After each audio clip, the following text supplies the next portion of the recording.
Ladies and gentlemen, boys and girls and children of all ages, you are now tuned into the Investor Show. As always, this is your greatest host, the Prince of Investing, Prince Dykes, coming to you guys and girls live all the way from the beautiful city and state of Denver, Colorado, via Honolulu, Hawaii. Don't forget to hit that like, subscribe, comment, and share button, and follow us on YouTube and iTunes as well to get the audio and the visual as well. Without further ado, ladies and gentlemen, I don't have a lot of time. I definitely, you guys and girls don't have a lot of time, so we're going to jump straight into it. So today's topic, we're going to talk about the stimulus plan that was just passed, the $1.9 trillion plan that just passed the House. So to give you a little backdrop on it, it went from the House all the way to the Senate. The Senate took out some things, made some modifications, sent it back down to the House. The House just approved it, and they're looking to have President Biden sign that. And President Biden will sign that, and the stimulus package will start going out immediately, which includes stimulus checks for Americans, people who gross under $75,000 a year, or if you are married, grossing under $150,000 a year. With that being said, that we know that this is happening now as investors, so what, Prince? What's the so what factor? What does that mean for me as an investor? What does that mean for people in general? That's what today's episode is going to be about. So stick around and stay tuned as we discuss. The first thing we want to discuss with the stimulus plan is with this stimulus plan, you got to look at more money. This is the third round. You know, we had one pass about a couple months ago, right before we got a new president. President Biden was inaugurated in January.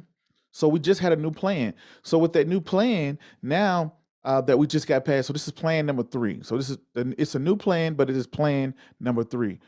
Now you got to keep it in consideration. What did we do March of last year? I've always spoke about this. We lowered interest rates. The Federal Reserve decided to lower interest rates, something that is an economical stimulus plan that has been used for decades and decades. We did it back in 2008.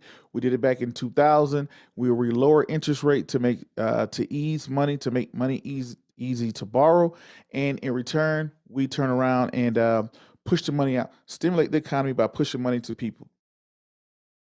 When we push money to people, this is thought to spur the economy. Now, the first thing, let's look at the economical stance, but we look at the simple things. One of the big talking points that you've probably seen, that you probably haven't heard around the financial industry, has probably been bond yields. Everybody has been talking about bond yields. We saw the NASDAQ, which is currently down about 0.21%, if I'm not mistaken, so far this year. The S&P 500 is at 2%. So, and it's mostly due, the stock market came out strong in the year, but it slowly has had a nice little drag. Why it has had a nice drag? Due to the fact of the last 2 or 3 weeks, we've heard this thing called bond yields. What is bond yields? Bond yields is a big thing. So the thing that you probably heard me say on this show, or if you catch me on my other live streams, you hear me talk about when I say that bond yields are interest rates. As interest rates go up, the stock market goes down. As interest rates go up, the stock market goes down, right? That's one of the things you have to be very concerned with itself. So we see bond yields as they start to itch up. Guess what? More people, when bond yields go up, bond prices go down, people will be more likely to return back to bonds. When bond yields are down and bond prices are up, equities, aka stocks, look more attractive. People move over to equities. So when I say equities, I'm talking about stocks like your Apple, your Google, Amazon, things like that. And when I'm looking at, when I'm speaking about bonds, I'm speaking things like corporate bonds, government bonds, right? Now, the thing that you have to think about, you heard about these, interest rate starts to jump, interest rate starts to jump, interest rate starts to jump. And where do these interest rates come from? Why are they jumping? One of the big questions is people are looking at inflation. So before we get into that, I got to ask you the question, what is inflation? So the first question, what is inflation? Inflation is the simple cost of rise of goods and services. You know how you sit down with your grandparents, or my dad, he's pretty old, so he's more of he's a grandparent's age, but he's my dad.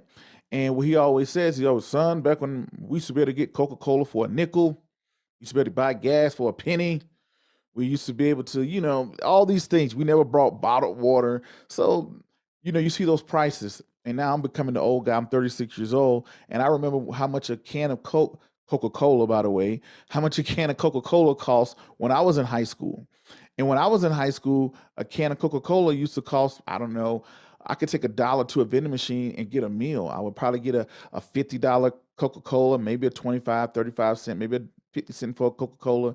Then I basically get a pack of cookies for another maybe 25 cent, a bag of cookies. Then another 25 cent, I can get some chips, not the most healthiest meal, but I could get chips, cookies, and a drink for all about $1, right? Nowadays, you look and with $1, you might be lucky if you can get a pack of chewing gum, and that's a 5 pack of chewing gum. It's probably costing you $1 these days. So that lets you know, for simplistic purposes, the price of goods and services are actually going up. That's great for the world of real estate. When we look at real estate, when the price of goods and services go up, guess what else goes up? The prices of houses. So if you're out here saying, "Man, look, I have to go buy, I have to, in order for me to buy groceries, I'm buying less and less with groceries." You probably seen this meme go around where groceries with $100 back in the 80s, you used to be able to get a buggy full of groceries or a shopping cart full of groceries. Now in 2021, with $100, you can get not a shopping cart that you push, you can get maybe a little basket of items for $100. What happened? It's the same amount of money, but the purchasing power, what they call purchasing power risk, the purchasing power is going down. The purchasing power is going down because inflation is going up. So as we see low interest rates and money being pushed into the market, we're going to see the purchasing power of the dollar start to go up. Purchasing power of the dollar starting to decrease and go down.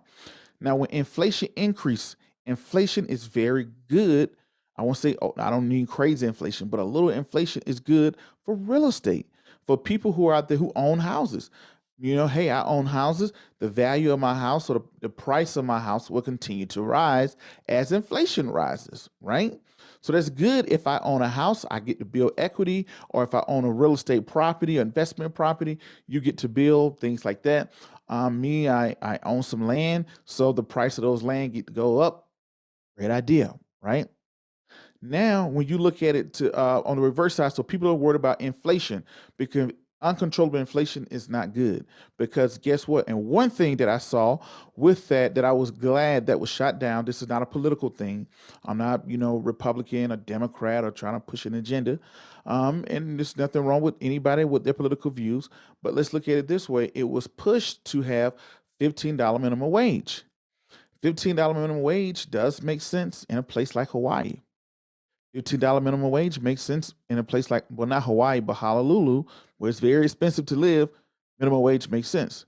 San Francisco, minimum wage makes sense. Seattle, minimum wage of $15 makes sense. New York City, $15 minimum wage would make sense. In the middle of Alabama, $15 an hour as a minimum wage, that's pretty high. My belief is minimum wage should be controlled at the state level, not the federal level, because every state is different. For what I purchased for my house, $500,000 here in Colorado gets you a decent house, right? $500,000 in Hawaii would get you nothing when it comes down to a house, right? The average house up there, I just got through talking to one of my cousins down in Hawaii in Ever Beach. I think when I was there a couple of years ago, his house was worth about 700, 800,000. And I was like, man, this thing a bubble. And he just called me the other day and said, hey, my house to start negotiating is 1.1 to $1.2 million. All those houses are millions of dollars around that area, right? So now when you look at houses and you look at people with money and things like that, you start to realize that, inflation is good for certain things. So minimum wage, and I felt as though minimum wage was going to be the number one contributor, not the number one, but was going to be a mass contributor to inflation.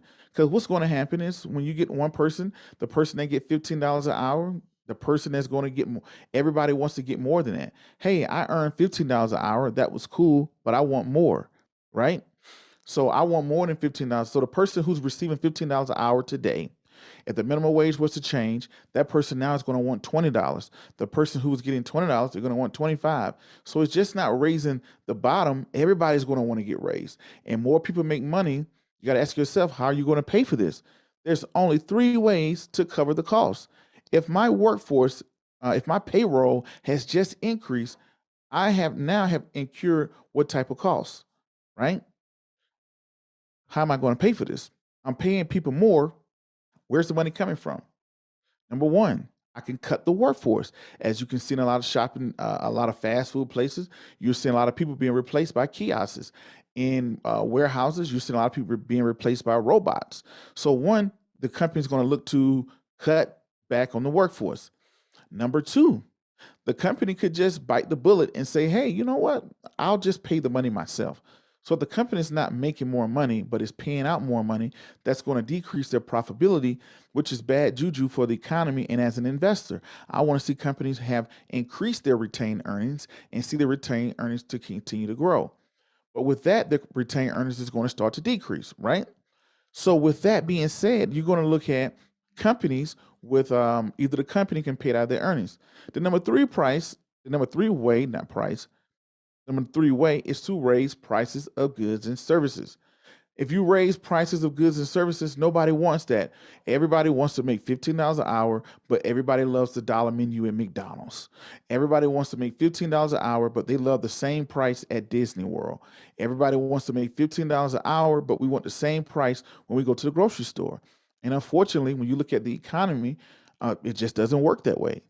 If Walmart start to pay all of its workers more money, will it be able to offer those low prices? I'm all for people getting a competitive and a fair wage, but we got to look at the bigger picture. When I was younger and I was a kid, my first job, I got $15 an hour at Domino's Pizza. I could care less about the greater economy, the retained earnings, and how it was going to affect inflation. I didn't even know what inflation was. I could care less. All I wanted to care about was my $5 an hour. I was happy to get it. I was happy to put money in my I was happy to put gas in my car, and I was happy to drive back and forth to work, and I was happy to be able to buy some school clothes and be able to go on dates, spending money, right? That's all I cared about, right? And so now when you look at today, people today are saying, hey, well, what about me? What about everybody else? But as I became older, became an investor, I started to realize it's something bigger going on than me. I have to look at where's the dollar come from. There's no such thing as a free meal. As a lot of you guys and girls know, I'm the founder and the president of a 501c nonprofit. And with this 501c3 nonprofit, what I do is, we're a charity, but guess what? Everybody loves to take a lot of things from charity, but a lot of people don't like to give a lot of things to charity, right? And what I mean by that is when people come to a charity, they say, hey, we want great meals or whatever the charity does. We want a bunch of services. Yes, a charity can provide those services, but guess what? To have a website is not free. To drive out to do certain things, that's not free. When I go to the gas station, a nonprofit cannot write off the gas as an expense. Well, they can write off expenses as far as business, but they still have to pay for the gas. They still have to pay for the website. They still have to pay for, their time. They still have light bill, water bill, gas bills. They have to hire employees sometimes. They have to have different systems into play, tax professional, hiring help, marketing, flyers, social media, all those things you still have to pay for. You may get a break from certain people, but you still have to pay for. But nobody cares about the expense side. Everybody wants the good side. And what I say, when we look at the grander scheme of things, that's what we have to look at. Now that we know these things, now that we know how inflation is very important, how it plays into the role, now that we know how this can affect people who's going to invest, I now want to talk about ways as an investor, how you can profit from the $1.9 trillion stimulus plan being passed. So with that being said, I got something in my eye there. With that being said, we're going to take a break. We're going to take not a very good break, but a quick break. And we're going to come back. And after the break, we're going to talk about ways to benefit or ways to invest to benefit from the $1.9 trillion stimulus package. Check out the latest installment of the multi-book series teaching kids about financial literacy. Wesley learns about insurance. Guest starring Broncos Hall of Fame running back Terrell Davis. Authored by Prince Dykes. Teaching kids the real-life skill sets that matter as they grow older. The third book in the Father-Son Financial Literacy series gives a kid-friendly introduction into the world of insurance. Award-winning and recently stamped by Warren Buffett. Available hardcover, paperback, ebook, and audio online at Amazon, iTunes, Audible, Barnes & Noble, Walmart.com, Tattered Books, and more. Hardcovers are only available at Lulu.com. Presented by Alpha One Tax and Wealth and Belco Credit Union. What up, what up? It's your boy Vigo Sachi. This is the Investor Show, and you're checking in with the investor genius, Prince Dykes. Let's get it.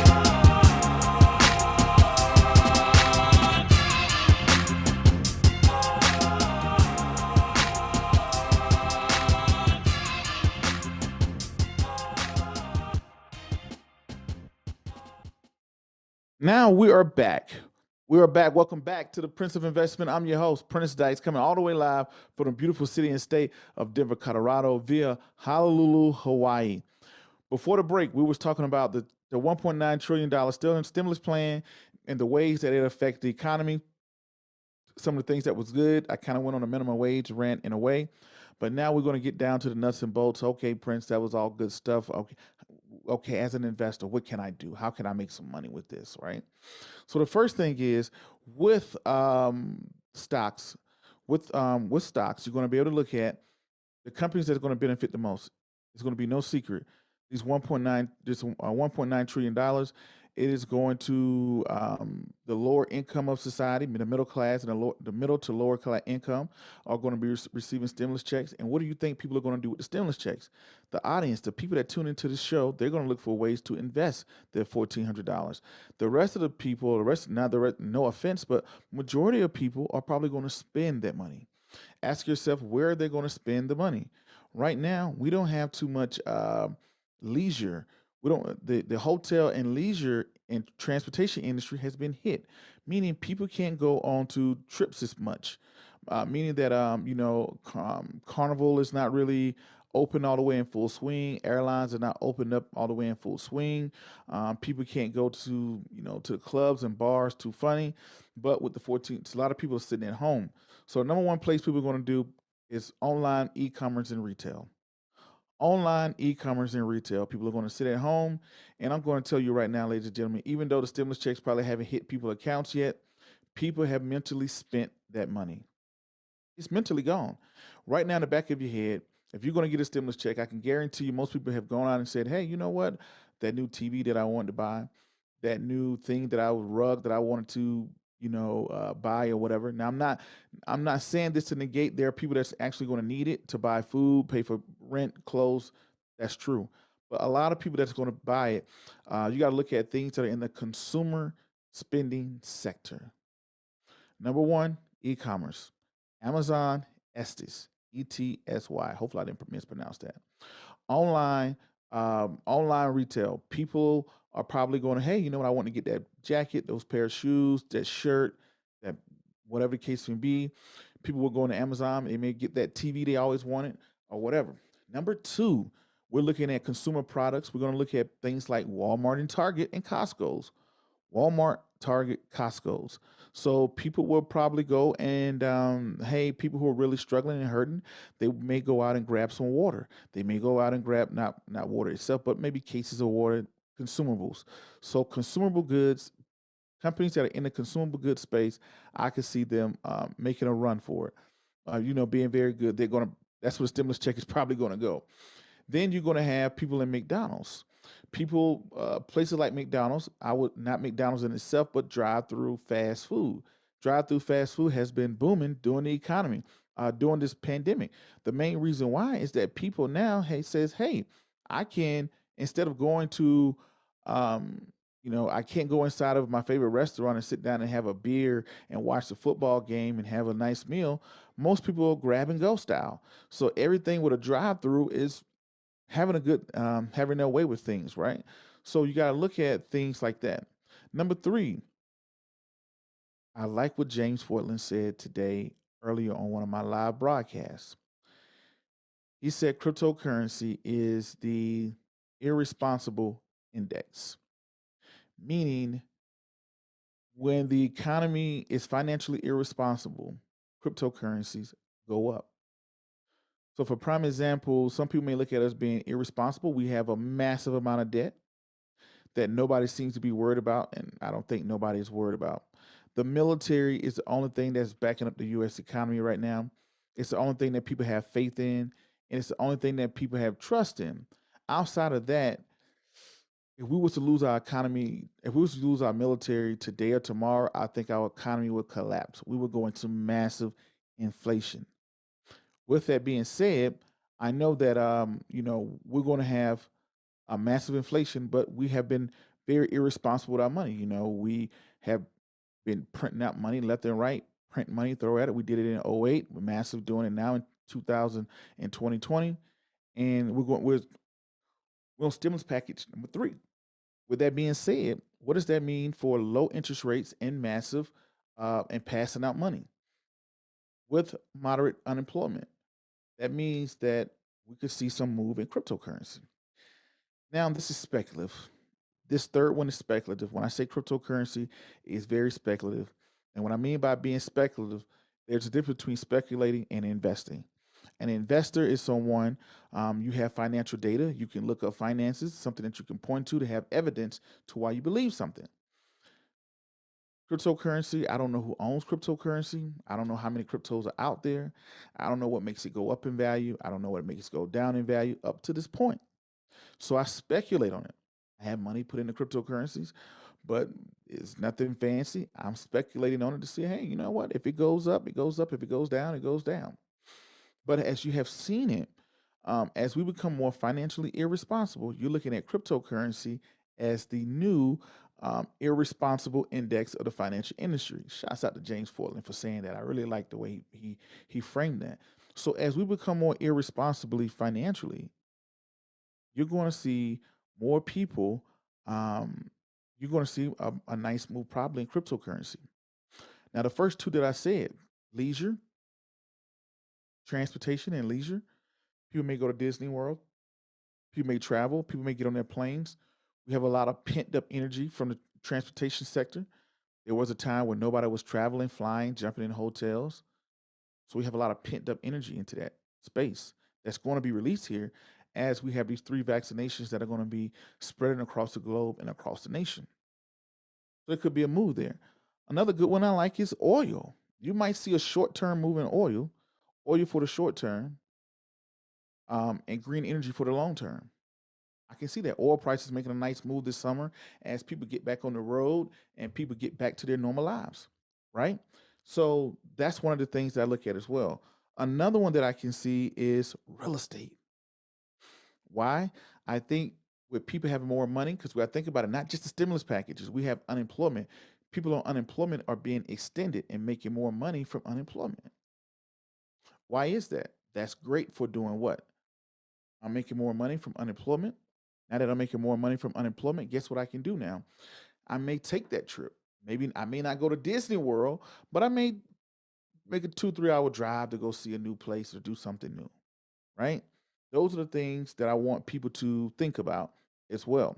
So let's do a recap. We spoke about the stimulus package being passed, and we spoke about people receiving stimulus checks and unemployment benefits being extended. Could potentially cause a nice rise in inflation, and with inflation, real estate starts to do well. It's a great way to hedge inflation. As inflation increases, that's where you can benefit from that. So that's one way. Real estate is one way. The next way is Walmart, Costco's, and Target. They sell a lot of essentials of our lives. Another one too, a sneaky one there is Home Depot and Lowe's. So you got Lowe's, Home Depot, Target, things like that. Then you have the next one, which was the first one that I was saying was travel. Maybe airlines. Airlines have been doing very amazing this year. Stock price wise, they have been increasing.